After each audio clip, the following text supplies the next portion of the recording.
Nunca vou esquecer a sensação de 50 pares de olhos cravados em mim naquele domingo de almoço em família. O filho do dono da casa arrancou o balde da minha mão com tanta força que a água suja espirrou no meu uniforme, no tapete persa de 20 mil reais, na minha dignidade. "Faxineira não fala aqui, você está demitida!" Ele gritou, o dedo apontado para minha cara como se eu fosse menos que nada. A família toda parou de comer. Os garfos congelaram no ar. Os tios, as tias, a avó de 90 anos, todos assistindo minha humilhação como se fosse parte do entretenimento do domingo. Eu não chorei. Não dei a ele essa satisfação. Só limpei as mãos no avental, olhei nos olhos dele por 3 segundos eternos e saí daquela sala de jantar em silêncio. O que nenhum deles sabia, o que nem o arrogante do Rafael imaginava, era que alguns dias depois, numa reunião da empresa familiar dele, meu nome completo apareceria projetado numa tela de 2 metros, e toda aquela sala de executivos engravatados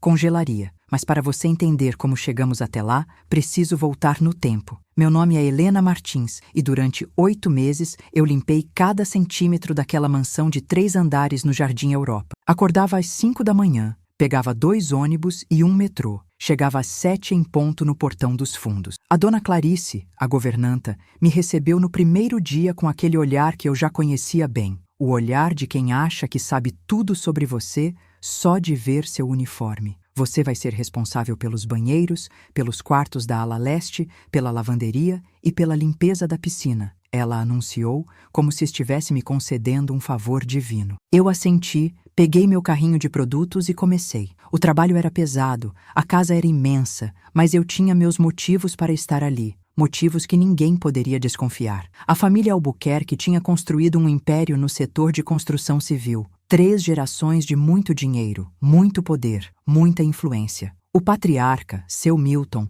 era um senhor de 72 anos que eu via pouco. Ele passava a maior parte do tempo no escritório central ou viajando para inspecionar obras. A esposa dele, Dona Beatriz, era uma mulher elegante que fingia não ver os empregados. Literalmente, ela passava por mim nos corredores como se eu fosse invisível. Mas o filho deles, Rafael Albuquerque, de 28 anos, esse era diferente. Ele não só me via, como fazia questão de me fazer sentir o peso da diferença entre nós. Da primeira vez que Rafael falou comigo, eu estava limpando a sala de estar, aquele ambiente enorme com pé direito triplo, lustre de cristal austríaco e obras de arte que valiam mais que 10 anos do meu salário de faxineira. Ele entrou falando alto no celular, fechando algum negócio, rindo daquele jeito superior de quem nunca precisou se esforçar por nada. Terminou a ligação e me olhou como se tivesse acabado de notar um móvel novo. "Ei, você!" Ele estalou os dedos. "Tem uma mancha ali no vidro que você não limpou direito." Olhei para onde ele apontava. O vidro estava impecável.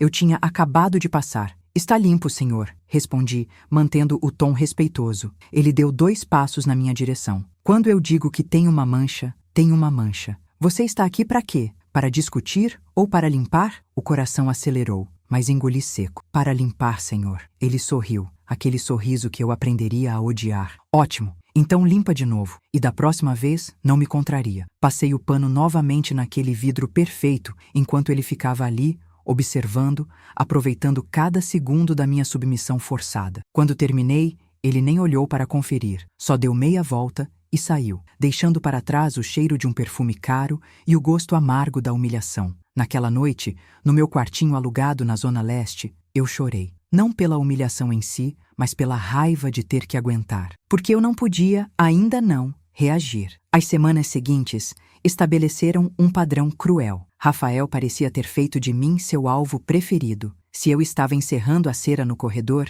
ele passava de propósito, pisando forte na área recém-limpa, deixando marcas, e depois reclamava do trabalho mal feito. Se eu estava arrumando a mesa para o jantar da família, ele reorganizava os talheres na minha frente, dizendo que eu não sabia nem colocar uma faca no lugar certo. Uma vez, eu estava lavando a louça fina, aquelas peças de porcelana europeia que Dona Beatriz colecionava. Ele entrou na cozinha, pegou um prato das minhas mãos molhadas de sabão e o colocou de volta na pia. "Lava de novo. Ainda tem gordura", ele disse. Não tinha gordura nenhuma. O prato estava reluzente, mas eu lavei de novo, e mais uma vez, até que ele se cansou da brincadeira sádica e foi embora. A única pessoa naquela casa que me tratava como ser humano era seu Joaquim, o motorista. um senhor de 60 anos que trabalhava para a família Albuquerque há mais de 20 anos. Ele me encontrava às vezes na cozinha durante o café da tarde, quando os patrões estavam fora. Não leva para o coração, menina. Ele me disse uma vez, mexendo açúcar no cafezinho. Esse menino foi criado assim.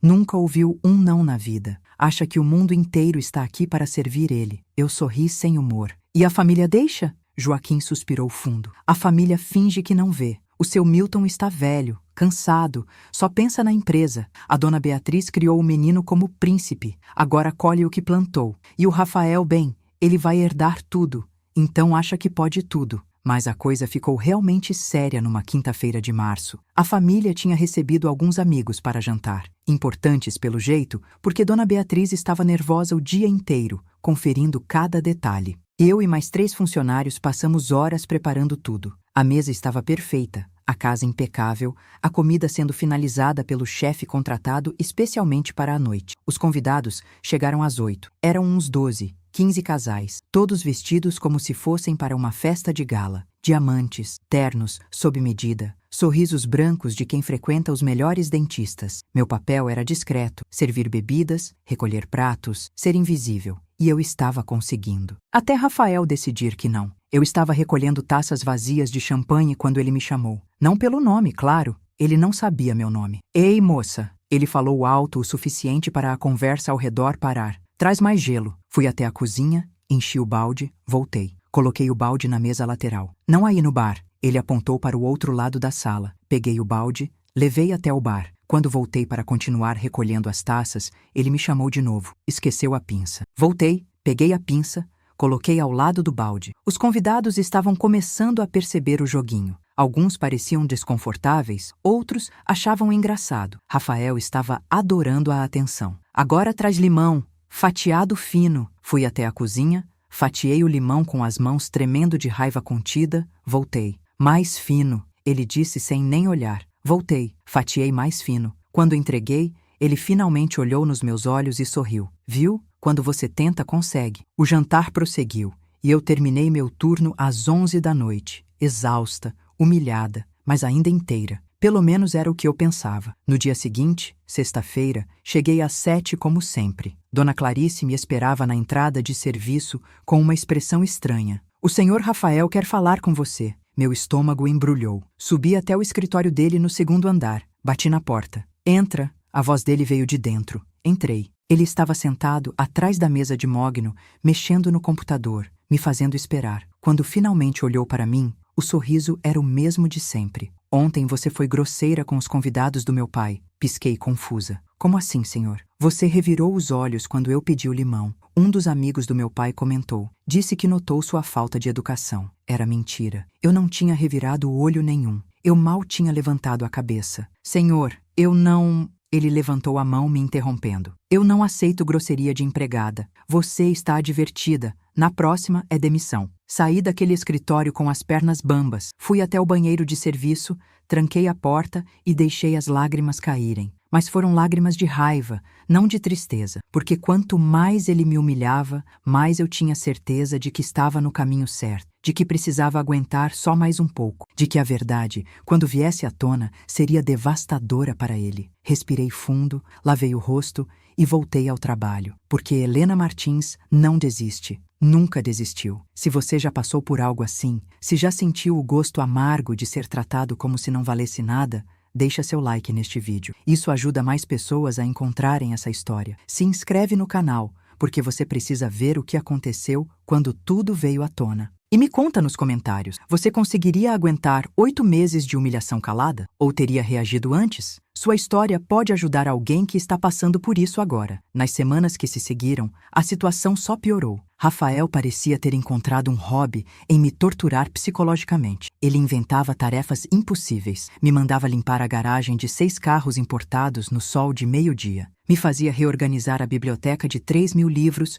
por ordem alfabética. E quando eu terminava, dizia que era para ser por cor. Me acordava às 5 da manhã, com mensagens via Dona Clarice para limpar algum cômodo que ele tinha sujado acidentalmente na madrugada, sempre sabendo que eu levaria horas para chegar até lá. Mas o pior não eram as tarefas, era a forma como ele falava de mim. Eu ouvia, porque faxineira é invisível, lembra? As pessoas falam como se a gente não tivesse ouvidos. Eu estava limpando o corredor quando ele estava no telefone com algum amigo. Cara, você tinha que ver a faxineira nova aqui de casa. Ela é tão servil, sabe? Tipo, você fala e ela abaixa a cabeça, não responde nada. Meu pai contratou pelo sistema de cooperativa, essas paradas de caridade. É até engraçado ver como ela se esforça para agradar. Ele riu. Do outro lado da linha, o amigo também devia estar rindo. Apertei o pano de chão com força, continuei esfregando, continuei invisível. Tinha dias que eram piores, como aquela terça-feira chuvosa quando ele chegou bêbado às 3 da manhã e acordou a casa inteira aos berros. Dona Clarice me ligou. Helena, preciso que você venha agora. O senhor Rafael vomitou no quarto e está exigindo que seja limpo imediatamente. Eram 3h20 da manhã. Eu morava a 1h30 de distância. Dona Clarice, ele está insistindo. Diz que se não vier, está despedida. Levantei, tomei banho gelado para acordar, peguei o primeiro ônibus que passou, cheguei às 5. O quarto dele era um desastre. Vômito no tapete, no chão de madeira na parede. O cheiro era nauseante. E ele estava dormindo na cama de casal, coberto até o pescoço, como se nada tivesse acontecido. Passei 3 horas limpando aquele nojo, com o estômago revirando, enquanto ele roncava. Quando terminei, ele ainda estava dormindo. Não houve obrigado, não houve reconhecimento. Só o silêncio do quarto caro e o cheiro de desinfetante. Foi também nessa época que conheci Amanda, a nova cozinheira. Ela tinha 23 anos, estava grávida de 5 meses e precisava desesperadamente daquele emprego. Nos tornamos amigas rápido,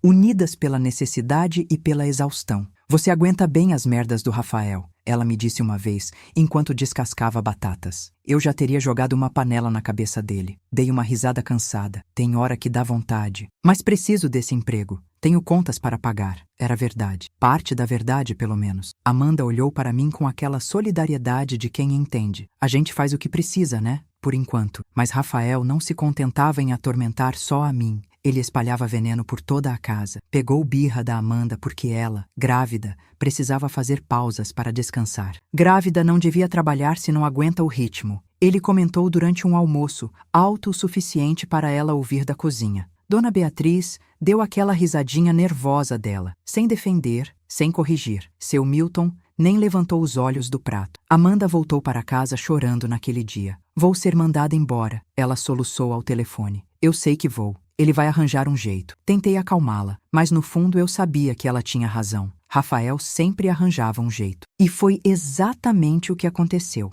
2 semanas depois, Amanda foi acusada de roubar uma pulseira de ouro de Dona Beatriz. Uma pulseira que sumiu do quarto principal. Amanda jurou de pé junto que não tinha pegado nada. Chorou, implorou para revistarem suas coisas. Dona Clarice revistou. Não encontrou nada, mas Rafael insistiu. Se não acharam com ela, ela escondeu em outro lugar. Não dá para confiar. Amanda foi demitida na hora, sem aviso prévio, sem direitos, nada. Eu a vi sair pelo portão dos fundos carregando sua bolsa pequena, a barriga de 6 meses, as lágrimas rolando. Naquele momento, algo dentro de mim endureceu. Não era mais só sobre mim, era sobre todos nós que ele pisava. A pulseira apareceu 1 semana depois. Estava escondida entre as roupas de cama. Tinha caído lá. Dona Beatriz nem pediu desculpas, nem tentou trazer Amanda de volta. Rafael deu de ombros. Erros acontecem. E a vida seguiu,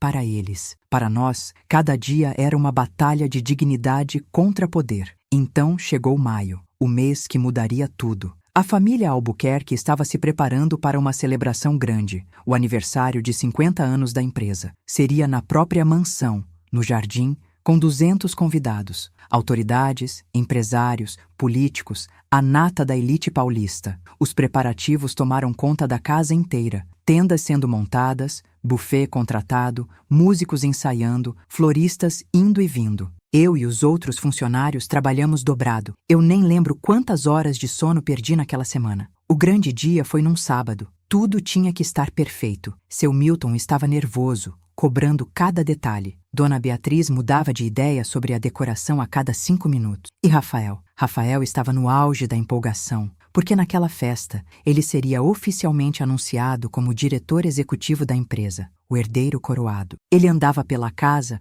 como se já fosse dono de tudo, dando ordens, mudando decisões, exercendo poder. A festa começou às 7 da noite. Os convidados foram chegando, lindos, cheirosos, importantes. Eu estava no meu posto, ajudando com as bebidas, garantindo que tudo fluísse bem. Vi políticos que saíam no jornal. Vi empresários que eu reconhecia da televisão. Vi socialites cobertas de joias. E no meio de tudo, Rafael, o anfitrião jovem, charmoso, fingindo ser o que não era. Foi às 9 que aconteceu. Eu estava recolhendo taças vazias próximo ao palco quando Rafael subiu para fazer um discurso. Ele agradeceu a presença de todos, falou sobre a empresa, sobre o legado do pai, sobre o futuro brilhante que o esperava. As pessoas aplaudiram. Ele estava radiante. Foi quando desceu do palco que nossos caminhos se cruzaram literalmente. Eu estava com uma bandeja cheia de taças, tentando passar. Ele vinha na direção oposta, distraído, falando com alguém.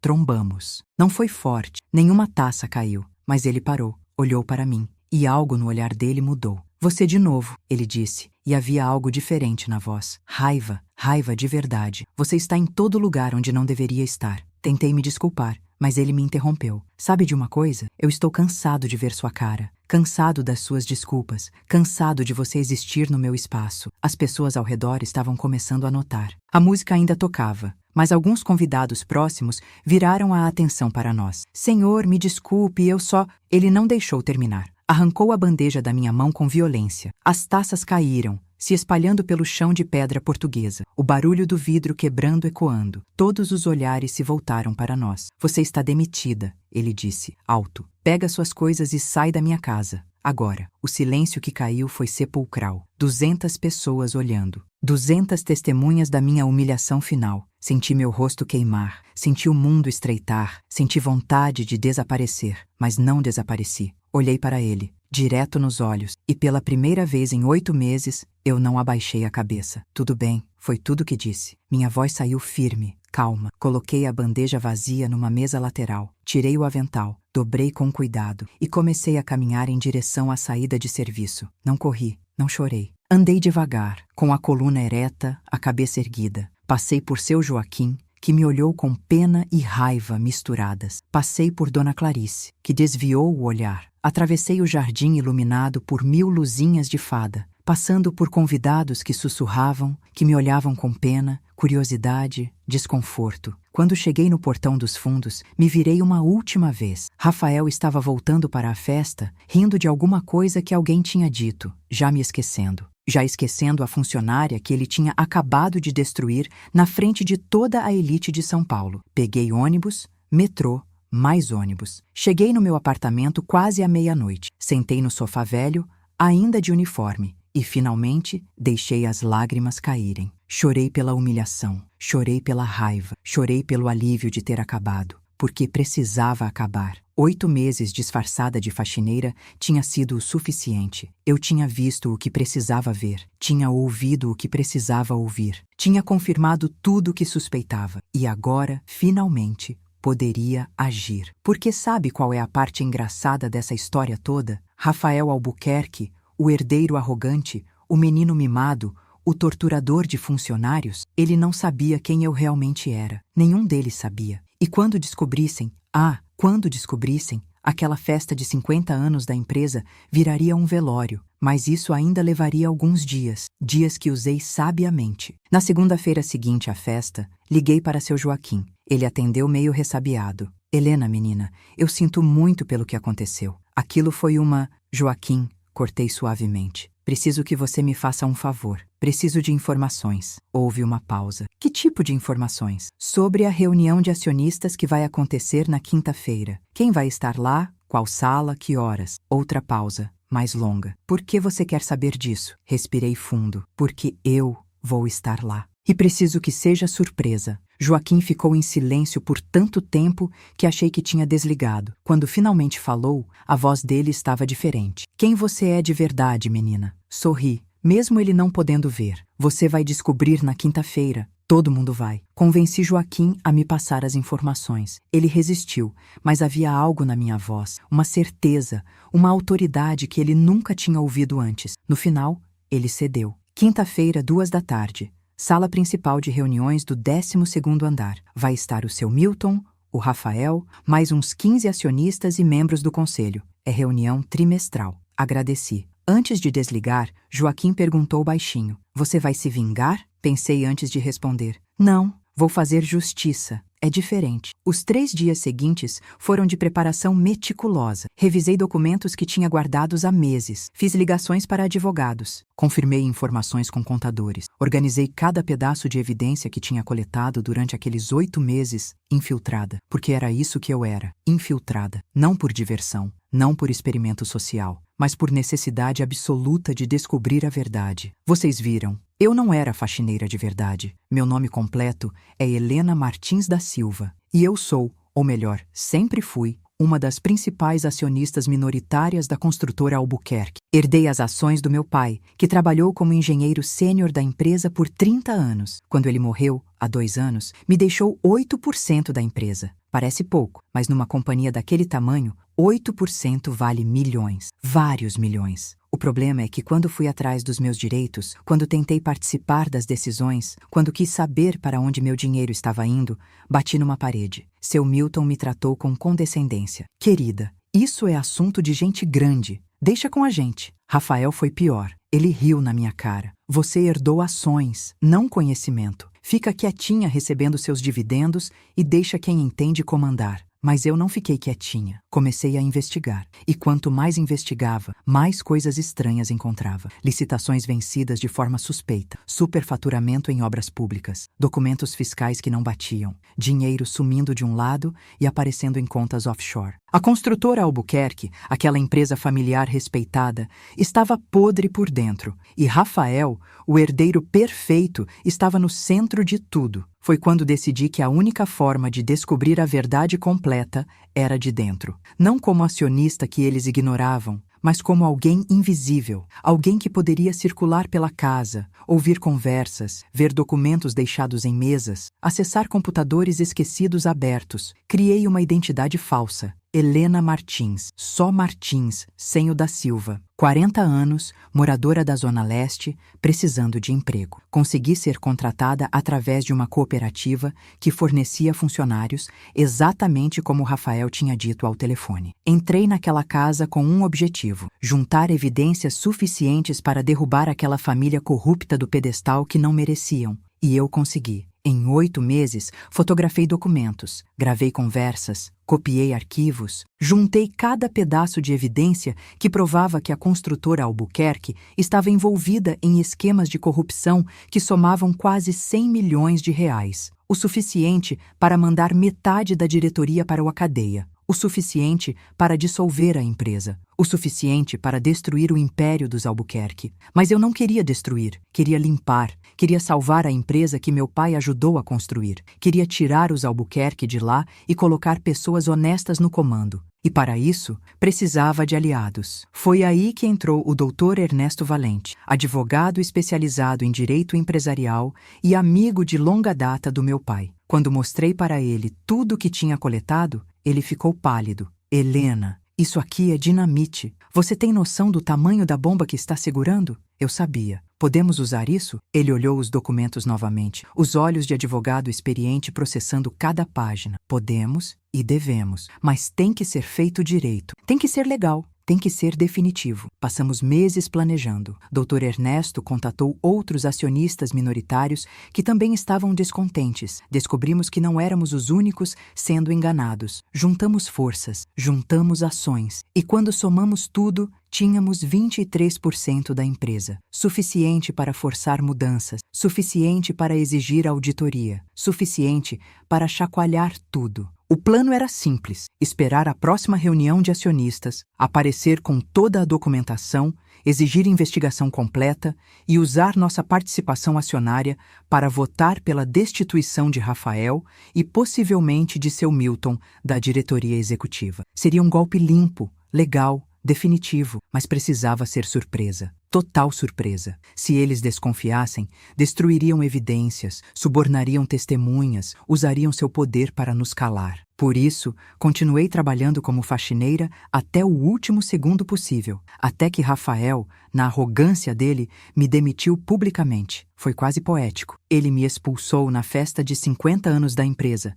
e eu voltaria na reunião de acionistas, 5 dias depois, para expulsar ele. Quinta-feira amanheceu frio. Vesti meu melhor terno, aquele que estava guardado há meses no fundo do armário. Preto, bem cortado, sério. Prendi o cabelo num coque, calcei escarpão. Me olhei no espelho e mal reconheci a pessoa refletida. Não era mais a faxineira de uniforme azul. Era Helena Martins da Silva, acionista, filha de engenheiro, mulher de negócios. Peguei minha pasta de documentos. Revisei mentalmente cada ponto que precisava abordar, cada evidência que tinha que apresentar. Respirei fundo 3 vezes, como meu pai me ensinou a fazer antes de reuniões importantes. Peguei meu celular e fui para o centro de São Paulo, onde ficava o edifício corporativo da construtora Albuquerque. Cheguei 20 minutos antes das 2. Subi direto para o 12º andar. A recepcionista me olhou sem reconhecer. Óbvio. Posso ajudar? Reunião de acionistas. 2 horas. Ela consultou a lista. Seu nome? Helena Martins da Silva. Ela encontrou meu nome, fez cheque, me entregou um crachá de visitante. Sala de reuniões ao fundo do corredor à esquerda. Agradeci e caminhei. Meu coração estava acelerado, mas meus passos eram firmes. Parei na porta da sala de reuniões. Através do vidro, vi todos já acomodados. Seu Milton na cabeceira, velho, cansado. Rafael ao lado dele, jovem, confiante, rindo de alguma coisa. Aquele sorriso que eu conhecia tão bem. Os outros acionistas e conselheiros espalhados pela mesa comprida. Reconheci algumas pessoas. Gente poderosa, gente rica, gente acostumada a mandar. Respirei fundo, ajeitei o terno e abri a porta. O primeiro a me ver foi um dos acionistas que sentava de frente para a entrada. Ele parou de falar no meio da frase. Olhou para mim, franziu a testa, tentando lembrar de onde me conhecia. Outros foram se virando. O silêncio se espalhou pela sala como ondas, até que Rafael me viu e congelou. Literalmente congelou, o copo de água no meio do caminho entre a mesa e a boca. Boa tarde, eu disse, e minha voz saiu mais firme do que eu esperava. Desculpem o atraso. Caminhei até uma cadeira vazia, coloquei minha pasta na mesa, sentei, cruzei as pernas, olhei para Rafael que ainda estava congelado, me encarando como se estivesse vendo um fantasma. Você, ele finalmente conseguiu falar. O que você está fazendo aqui? Como você entrou? Sorri. Foi um sorriso pequeno, controlado. Sou acionista, Rafael. Tenho todo o direito de estar aqui. Seu Milton se inclinou para a frente. Acionista? Do que você está falando? Abri minha pasta. Tirei os documentos de participação acionária. Passei para o advogado da empresa que sentava do meu lado. Ele leu e empalideceu. Ela está correta. Helena Martins da Silva possui 8% das ações ordinárias da construtora Albuquerque, herdadas de Eduardo Martins da Silva, falecido em 22. Seu Milton olhou para mim como se estivesse tendo uma revelação. Eduardo, você é filha do Eduardo? Assenti. Sou. E vim cobrar o que é meu. Rafael ainda parecia não acreditar. Mas você era a faxineira. Você limpava banheiro na minha casa. Inclinei a cabeça. Era, e foi a melhor decisão que tomei. Porque enquanto limpava seus banheiros, Rafael, eu via muito mais do que sujeira no chão. O clima na sala mudou. Ficou denso, perigoso. Seu Milton levantou a mão. Vamos com calma. Helena, se você é acionista, deveria ter se identificado. Por que essa farsa toda? Por quê? Respondi calmamente. Vocês me ignoraram. Quando vim como acionista há 2 anos, fui tratada como criança, como incômodo, como alguém que não merecia atenção. Então decidi que se não podia ter voz como acionista, teria olhos e ouvidos como funcionária. Tirei mais documentos da pasta. E nesses 8 meses, descobri muitas coisas interessantes. Licitações fraudadas, superfaturamento sistemático, contratos falsos, desvio de material. Tudo muito bem documentado. Comecei a distribuir cópias pela mesa. Os acionistas pegavam, liam e as expressões iam mudando. Choque, raiva, medo. Rafael se levantou bruscamente. Isso é mentira? Você está inventando. Não estou. Mantive a voz calma. Tenho fotos, gravações, e-mails, planilhas, tudo aqui. Tudo real. Tudo comprometedor. Dr. Ernesto, que estava esperando no corredor, entrou nesse momento. Boa tarde, senhores. Sou Ernesto Valente, represento a senhora Helena e mais 6 acionistas minoritários que juntos somam 23% dessa empresa. Viemos propor mudanças, urgentes. O caos se instalou. Todo mundo falando ao mesmo tempo. Rafael gritando que era armação. Seu Milton pedindo calma. Os outros acionistas exigindo explicações. Dr. Ernesto esperou o barulho abaixar. Quando finalmente houve silêncio, ele continuou. Estamos propondo auditoria completa e independente de todas as operações dos últimos 5 anos. Estamos propondo a suspensão imediata de Rafael Albuquerque de quaisquer funções executivas até conclusão da auditoria. E estamos propondo reestruturação completa da diretoria. Foi um terremoto. Nas 3 horas seguintes, aquela sala virou campo de batalha. Rafael tentou de tudo. Negou, acusou, ameaçou processar. Disse que eu era louca, ressentida, vingativa. Seu Milton tentou defender o filho, mas estava visivelmente abalado com as evidências. Alguns acionistas apoiaram as propostas imediatamente. Outros resistiram. Houve gritos, acusações, ameaças. Mas no final, quando as evidências foram colocadas na mesa, quando os números não bateram,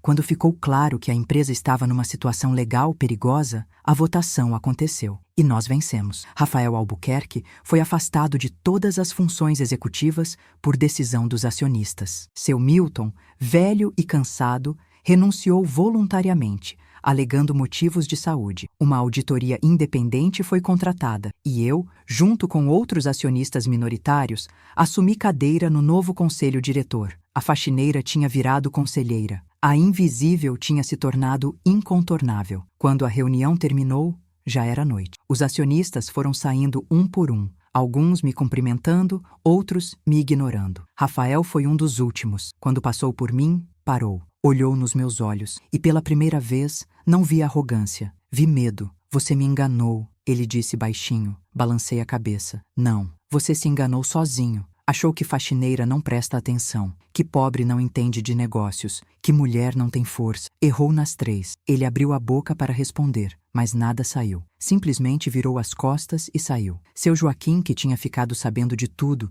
e tinha subido para me ver, estava esperando no corredor. Quando me viu, ele sorriu. Aquele sorriso largo de quem está vendo justiça acontecer. Sempre soube que tinha algo diferente em você, menina. Só não sabia o quê. Abracei o velho motorista. Obrigada por confiar em mim. Obrigada por me ajudar. Ele deu tapinha nas minhas costas. O Eduardo estaria orgulhoso. Saí daquele prédio às 9 da noite. São Paulo estava acesa, barulhenta, indiferente ao drama que tinha acabado de acontecer no 12º andar. Peguei metrô para casa. Sentei num banco de plástico duro, cercada de trabalhadores cansados voltando para suas casas. E percebi que era um deles. Sempre fui. A diferença é que agora eu tinha poder para mudar as coisas, para fazer aquela empresa voltar a ser o que meu pai ajudou a construir. Honesta, justa, decente. Nos meses seguintes, muita coisa mudou. A auditoria revelou ainda mais irregularidades do que eu tinha documentado. Rafael respondeu a processos cíveis e criminais. Alguns contratos fraudulentos foram cancelados. Funcionários desonestamente demitidos, como Amanda, foram recontatados e indenizados. Liguei pessoalmente para Amanda e ofereci não só o emprego de volta,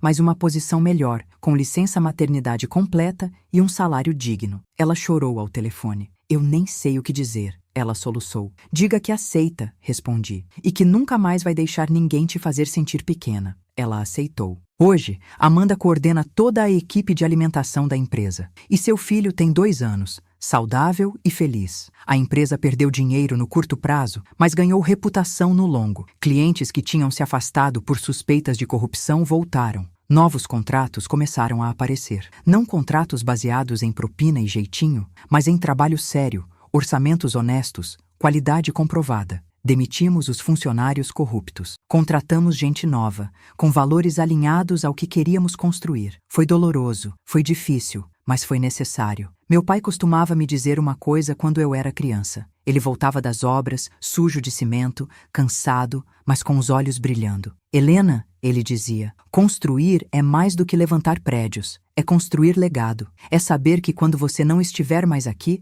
algo de bom vai continuar de pé. Na época, eu não entendia completamente. Achava bonito, mas abstrato. Hoje entendo. Hoje, Quando olho para aquela empresa, quando vejo os funcionários tratados com dignidade, quando vejo as obras sendo entregues no prazo e com qualidade, quando vejo fornecedores recebendo pagamentos justos, eu sei que meu pai estaria orgulhoso. E sei que esse legado vai continuar de pé muito depois de mim. Quanto a Rafael, a última vez que ouvi falar dele, estava trabalhando numa empresa menor, numa posição intermediária, ganhando uma fração do que costumava ter. O império tinha desmoronado. E a parte mais irônica, tudo por causa de uma simples faxineira que ele demitiu publicamente. Se ele tivesse me tratado com o mínimo de respeito, se tivesse me enxergado como ser humano, talvez eu nunca tivesse encontrado toda aquela sujeira que ele escondia. Mas ele não conseguiu. A arrogância dele foi sua própria ruína. Soube também que ele tentou conseguir emprego em outras construtoras grandes, mas meu nome tinha peso agora. E a história de como uma acionista se disfarçou de faxineira para expor corrupção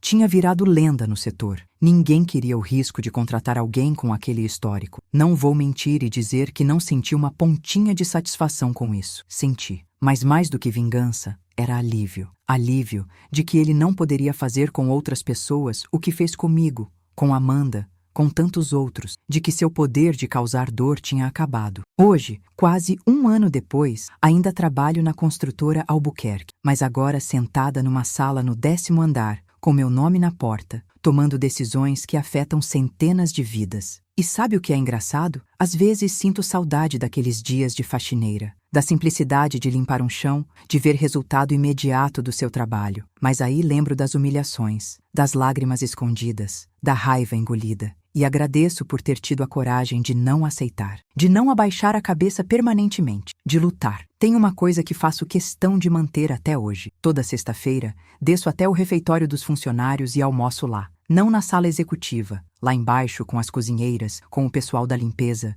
com os seguranças, com os motoristas. Converso, ouço, aprendo, porque nunca quero esquecer de onde vim, de quem eu fui, do que é estar do outro lado. E principalmente, nunca quero me tornar o que Rafael era. Nunca quero olhar para alguém e ver menos valor só porque a pessoa usa uniforme em vez de terno. Essa história me ensinou que dignidade não tem preço, que nenhum emprego, nenhum salário, nenhum medo vale aceitar ser tratado como inferior, que às vezes a pessoa que te despreza hoje pode estar tremendo diante de você amanhã, que invisibilidade pode ser poder quando você sabe usar, e que justiça, quando vem, é doce. Mas mais importante que tudo, aprendi que cada pessoa que você encontra, não importa qual função exerça, merece respeito, merece ser vista, merece dignidade, porque no fundo, todos nós estamos lutando nossas batalhas invisíveis. Todos nós carregamos histórias que os outros não veem. Todos nós merecemos a chance de sermos mais do que os outros assumem que somos. E quando você nega isso a alguém, quando você trata uma pessoa como menos, você não está apenas sendo cruel. Você está arriscando descobrir, como Rafael descobriu, que aquela pessoa pode ser exatamente quem vai mudar seu destino. Cada ato de desrespeito, cada humilhação, cada momento em que ele me olhou como se eu fosse invisível, tudo isso se acumulou e voltou para assombrá-lo quando ele menos esperava. Se você chegou até aqui, obrigada por me ouvir. Deixa seu like para que mais pessoas vejam que não importa quão poderoso alguém seja, não importa quanto dinheiro tenha, ninguém tem o direito de nos diminuir. Se inscreve no canal, porque toda semana eu trago histórias reais de pessoas que não aceitaram, que lutaram, que venceram. E me conta nos comentários, você já passou por uma situação onde precisou escolher entre dignidade e necessidade? Como foi? O que você fez? Sua história pode inspirar milhares de pessoas que assistem esse canal. Não estamos sozinhos nessa luta. Nunca estamos.